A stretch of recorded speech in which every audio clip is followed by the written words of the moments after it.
Le viol est un crime, son auteur risque 15 ans de prison.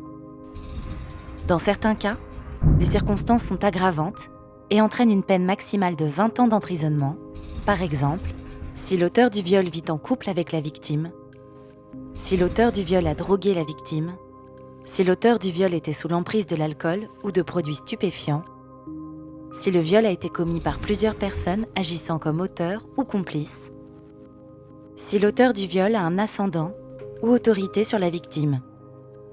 En France, en moyenne, le nombre de femmes âgées de 18 à 75 ans qui, au cours d'une année, sont victimes de viol et ou de tentatives de viol est estimé à 94 000 femmes. Il s'agit d'une estimation minimale. Dans 91% des cas, les victimes connaissent leur agresseur. 47% des viols sont perpétrés dans le couple.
La soirée avait si bien commencé.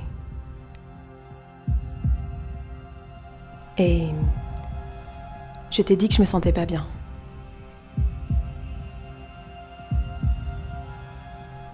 Tu m'as répondu « Regarde dans quel état tu me mets. Tu avais trop envie de moi, alors que j'avais juste envie de m'endormir dans tes bras. Ton corps écrasait le mien. Mais barrez-vous là, putain! De toute façon, tu avais décidé d'insister et d'enfoncer tes doigts en moi. Je n'existais plus, tu ne pensais qu'à toi. Et moi, j'attendais que tu finisses. Ça va, tout se passe bien? Ouais, c'est bon, t'inquiète. Ouais.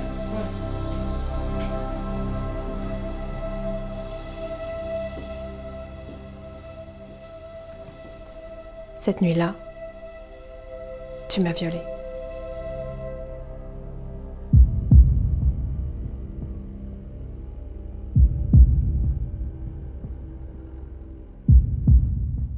Le viol, article 222-23 du Code pénal.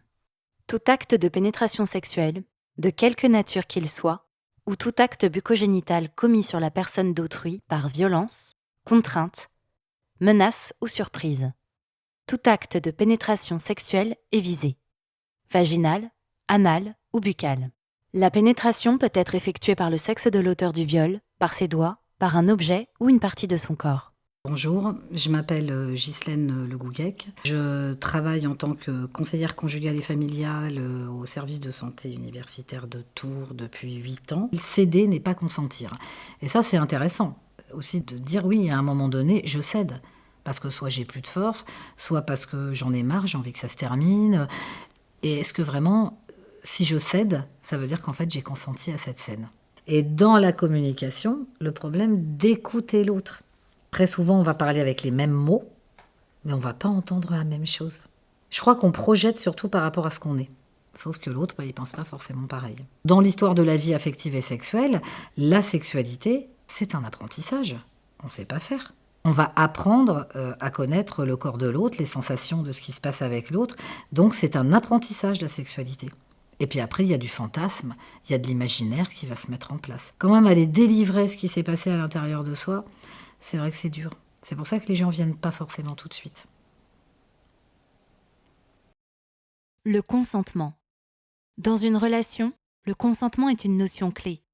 Il est spécifique, c'est-à-dire lié à une situation et un contexte précis, et révocable, c'est-à-dire qu'il faut le renouveler et qu'on peut le retirer à chaque instant. Idéalement, il est librement donné et clairement exprimé. Toutefois, dans la réalité, c'est plus complexe. Il peut être difficile de s'exprimer librement sur ces sujets et de dire non en amont ou pendant une relation. La capacité à exprimer un consentement dépend de l'histoire personnelle de l'individu, de sa culture, du contexte, etc. C'est pourquoi il est essentiel de porter une grande attention à l'autre, d'être respectueux et attentif à tous les signes, y compris les signes non-verbaux qui pourraient signifier un refus d'aller plus loin.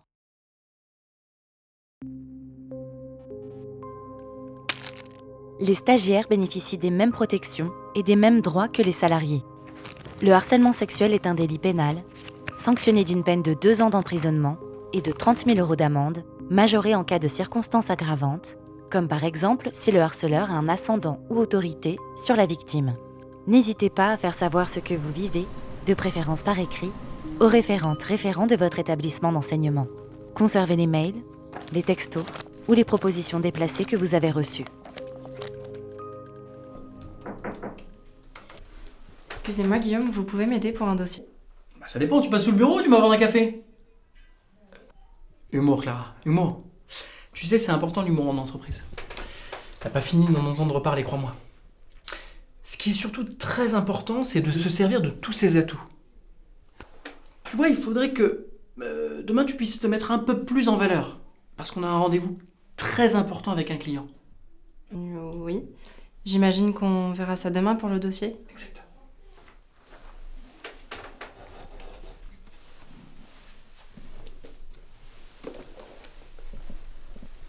Bonne soirée tout le monde.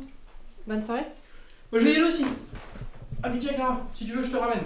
On pourra en profiter pour aller boire un verre. Non, j'ai autre chose de prévu. Ah. Allez Clara, il faudrait que tu songes à être moins timide à l'avenir. Hein, ce serait pas mal. Bonne soirée. Bonne soirée.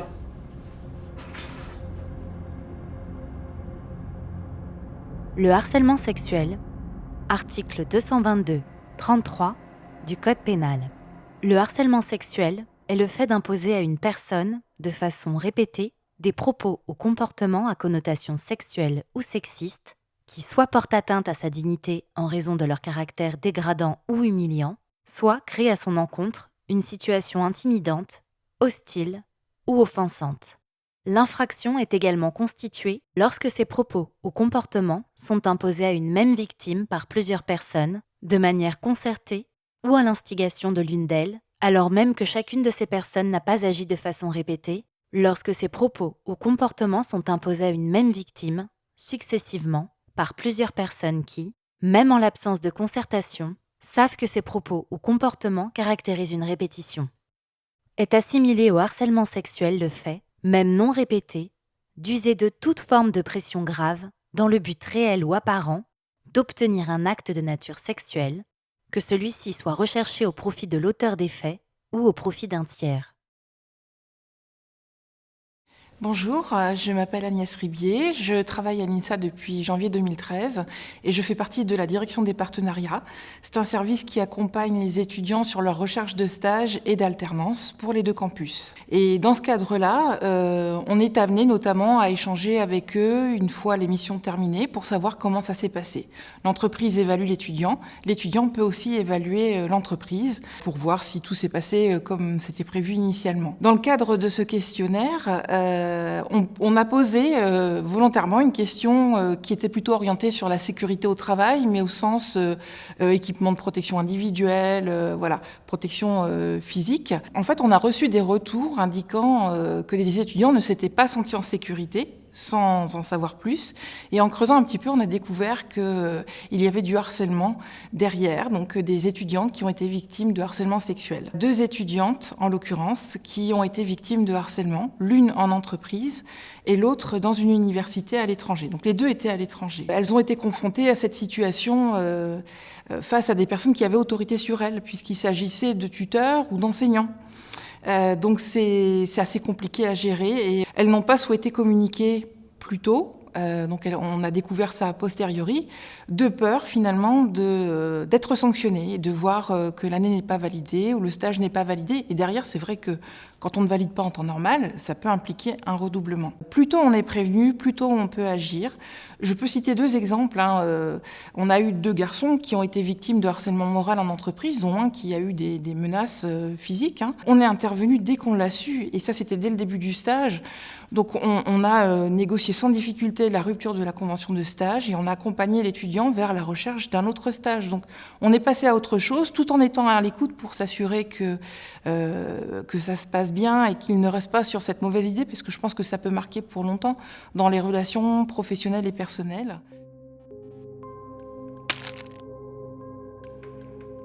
La drague est réciproque, le harcèlement est non désiré, insistant et à sens unique.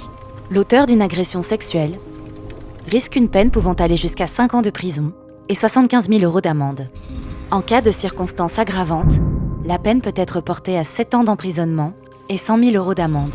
Par exemple, si la personne qui agresse est sous l'emprise de l'alcool ou de produits stupéfiants, si elle a drogué la victime, ou encore si l'agression est commise par plusieurs personnes agissant en tant qu'auteur ou complice.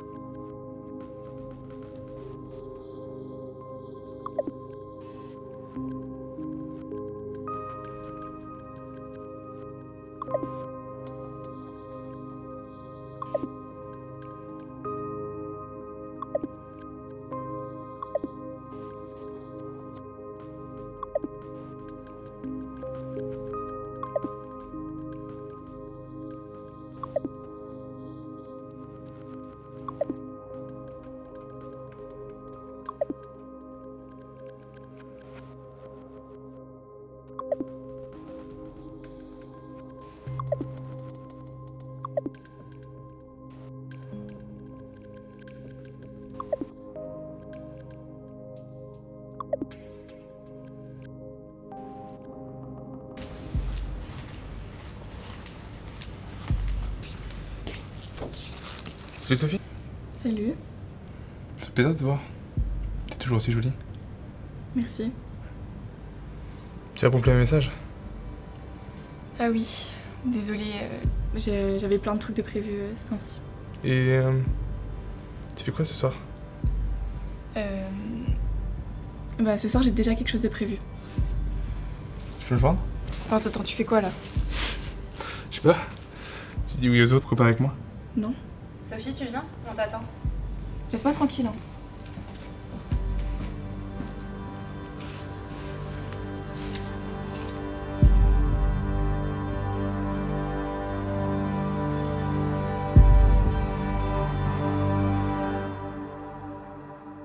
L'agression sexuelle, article 222-22 du Code pénal. C'est un délit pénal et correspond à toute atteinte sexuelle commise avec violence, contrainte, menace ou surprise. Il s'agit d'un contact physique entre la victime et l'auteur des faits, donc les attouchements, comme par exemple une main aux fesses. L'agression sexuelle peut exister au sein d'un couple.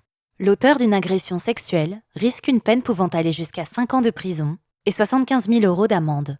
En cas de circonstances aggravantes, la peine peut être portée à 7 ans d'emprisonnement et 100 000 € d'amende. Bonjour, je suis Isabelle Manchon, je suis enseignante en éducation physique et sportive et référente égalité sur le campus de Bourges. Il existe divers mythes, dont le premier, sans lui donner un classement particulier, pourrait être celui de la tenue vestimentaire de la personne qui subit le harcèlement ou la violence sexuelle. Il faut complètement sortir de cette typologie et se dire que de toute façon, ce n'est pas l'habillement, ce n'est pas le lieu qui crée la violence, mais c'est vraiment la personne qui la porte en elle et qui a vraiment envie d'aller jusqu'au bout de ce qu'il pense pouvoir faire avec la personne qu'il a choisie, entre guillemets. On pourrait parler du mythe qui est que finalement, la personne est consentante, et que même elle a cherché à attirer le regard par sa tenue, par son comportement. Et finalement, on s'aperçoit qu'on détourne complètement la notion d'agresser. C'est cette personne finalement qui est agressée qui va être pointée du doigt et non pas l'agresseur lui-même. On pourrait parler d'un deuxième mythe qui est celui du fait que les hommes ont besoin pour assouvir un certain pouvoir, une certaine assise sur la société, ont besoin de leur force, d'exprimer leur force par des propos ou par des comportements en allant jusqu'à la violence physique. C'est quelque chose qui peut être envisagé de façon raisonnée et raisonnable. Évidemment, c'est faux. L'homme n'a pas plus besoin d'assouvir une soif de pouvoir que la femme. Et c'est par l'éducation, bien entendu, que l'on peut niveler ces thématiques de pouvoir et contre-pouvoir. On pourrait parler également de violences sexuelles en direction de personnes qui ont une orientation sexuelle et une identité de genre différente des autres. Et il faut être également très vigilant sur ces personnes et pouvoir répondre à leurs plaintes et à tout ce qu'elles peuvent recevoir comme violence. C'est la fréquence des propos et leur teneur insultante, obscène ou menaçante qui constituent le harcèlement. Des insultes, les commentaires malveillants, les menaces, les chantages, les envois non souhaités de photos à caractère sexuel ou de contenu pornographique sur Instagram, TikTok, Facebook, WhatsApp. Le harcèlement en ligne est puni, que les échanges soient publics, par exemple sur un forum, ou privés, entre amis sur un réseau social. L'auteur de cyberharcèlement risque 2 ans de prison et 30 000 € d'amende.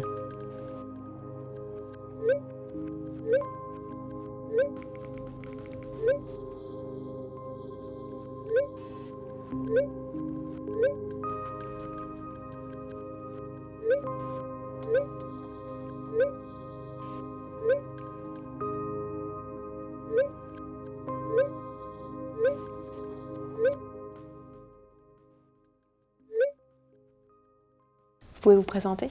Bonjour, je m'appelle Théa, je suis étudiante en 3e année MRI à l'école d'ingénieurs INSA Centre-Val de Loire. Et que s'est-il passé à l'INSA ?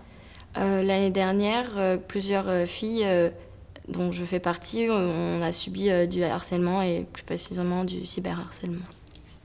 Consistait en quoi ce cyberharcèlement ? Alors, ce sont des garçons de 4e et 5e année qui ont créé des groupes Messenger sur l'application Messenger et ils étaient à peu près une dizaine et à chaque fois ils rajoutaient une seule personne, donc une fille qui n'avait rien demandé. Sur cette conversation, ça variait selon les profils, mais c'était plus ou moins pour noter la personne sur son physique, faire sortir des préjugés ou voilà, même insulter ces personnes. Parmi les 4 filles que je connais, j'ai été vraiment la conversation la plus violente où je me suis vraiment fait insulter, quoi. Donc c'était des insultes à caractère sexuel ? Oui, c'était des insultes à caractère sexuel en français et même la même insulte dans une autre langue, en espagnol ou même en anglais. C'était très basé sur le physique. C'était même par rapport à mon copain, s'il n'était pas là, eux auraient tenté des trucs avec moi ou des choses comme ça. Et quel impact ça a eu sur vous ? J'ai réagi en mode vous jouez à quoi ? Parce que c'était des gens qu'on connaissait, qu'on côtoyait, dont on a fait des événements pour eux, qu'on a encadrés. Ça n'a jamais été déplacé entre nous. Ils me connaissaient, ils connaissaient mon copain et on pensait qu'il y avait du respect. Et finalement, non, quoi. Et il s'est passé quoi à la suite de ça ? On a parlé beaucoup entre nous parce qu'on était 4 filles de base à se connaître bien. On s'est dit directement qu'il fallait agir, qu'il fallait qu'on fasse quelque chose. Ils avaient 2 ou 3 ans de plus que nous et ils étaient en dernière année. Donc on a directement pensé à, quand ils allaient être lâchés en entreprise, comment ils allaient se comporter. Ils allaient être amenés aussi à être potentiellement chef d'équipe ou être dans une hiérarchie. C'est plus des enfants, on n'est plus au lycée, donc c'était assez dur pour nous de concevoir que nous, quand on allait travailler, on allait potentiellement avoir des hommes comme ça au-dessus de nous, quoi. Parce qu'en plus, c'était des gens qu'on connaissait, avec qui on avait plus ou moins des relations bonnes, quoi. Il y a eu un changement aussi du point de vue des étudiants ? Je pense que oui, avec toute la démarche d'INSA Génieuse, la création, on était vraiment très présente sur les réseaux sociaux. Les élèves s'en sont rendus compte, que ce soit les élèves garçons, qui se sont dit il y a des gens qui abusent, que ce soit même les filles qui se sont dit la parole est libérée, on peut dire On sait que si jamais ça arrive, on peut en parler, qu'il y aura potentiellement une bonne procédure derrière où les auteurs seront jugés et même condamnés par l'école, pas que par le côté pénal. Ok, merci Théa. Le cyberharcèlement, article 222, 33, 2, 2 du Code pénal. C'est le fait de tenir sur Internet des propos ou d'avoir des comportements répétés ayant pour but ou effet une dégradation des conditions de vie d'une personne. Le cyberharcèlement est un harcèlement s'effectuant via Internet, sur un réseau social, un forum, un jeu vidéo multijoueur, un blog.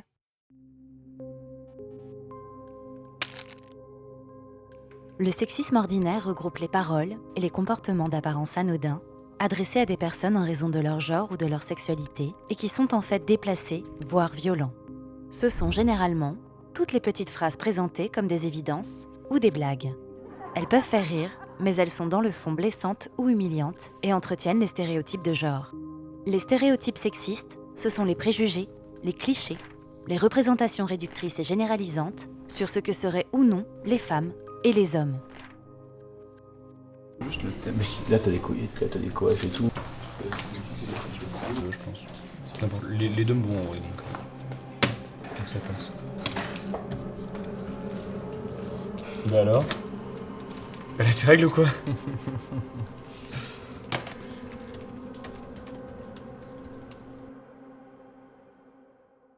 Ah les gars, ouais, regardez, je trouve une meuf là, elle est pas incroyable. Oh, c'est un petit 8 celle-là. Ah, t'as ouf, ça frère, ça c'est un 5. Hein.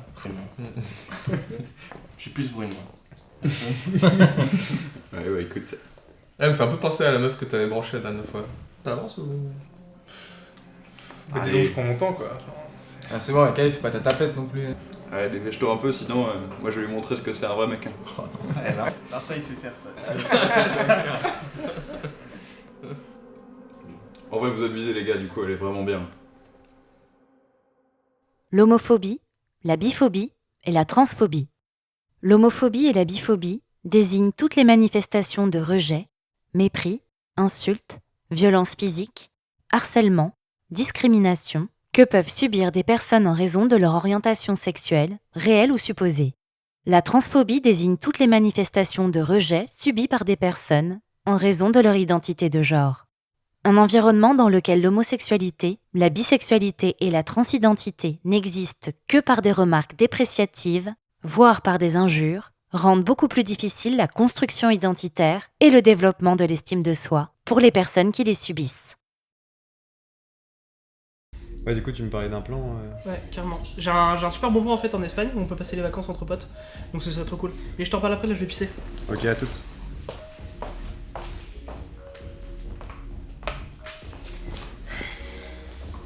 Attends, tu fais quoi là?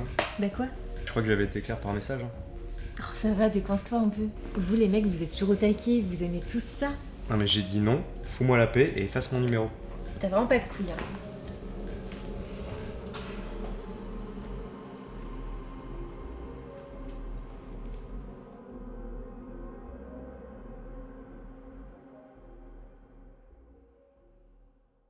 L'outrage sexiste. Article 621, 1 du Code pénal.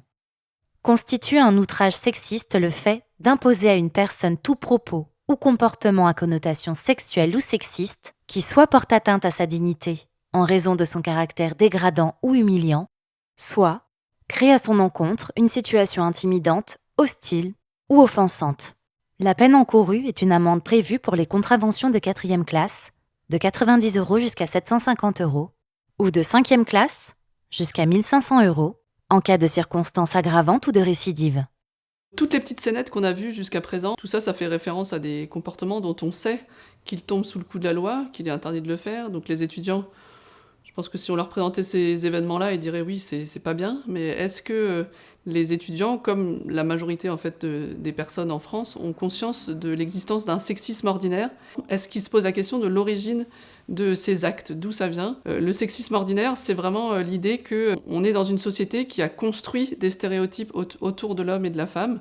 Donc un enfant naît avec un sexe, garçon ou fille, et à partir du simple fait d'être né garçon ou fille, il va avoir un conditionnement autour des comportements qui sont valorisés du fait même qu'il est un garçon ou du fait même qu'elle est une fille. Du fait de ces stéréotypes, les femmes sont invitées à développer certains types de comportements.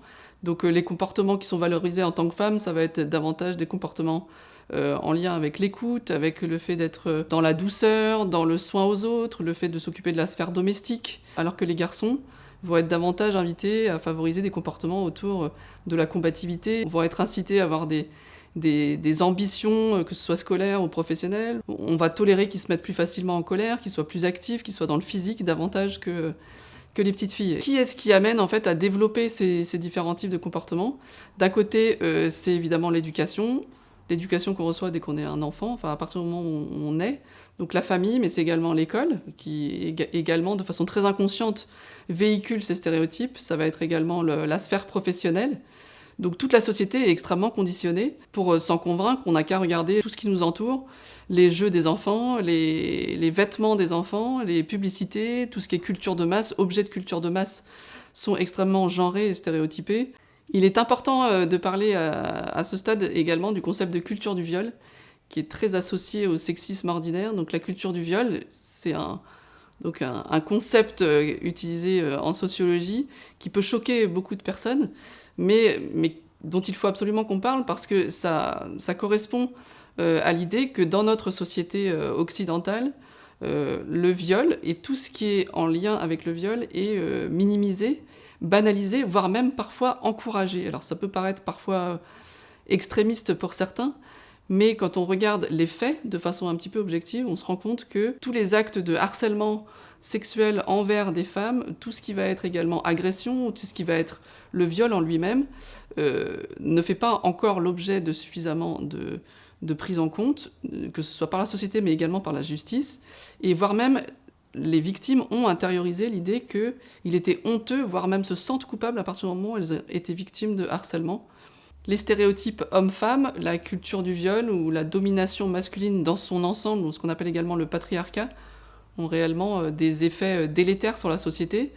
Tous les individus, que ce soit des hommes ou des femmes, souffrent de ces stéréotypes et de cette culture. On a tous à perdre de cette situation, et ce qu'il est important en fait de valoriser ou de favoriser, c'est la prise de conscience, et c'est le fait progressivement de sortir de nos schémas, de nos stéréotypes, et d'arrêter de transmettre cette culture à notre entourage, à nos proches, etc., pour progressivement aller vers une société qui soit beaucoup plus égalitaire au sens propre, et qui soit plus genrée comme elle l'est actuellement.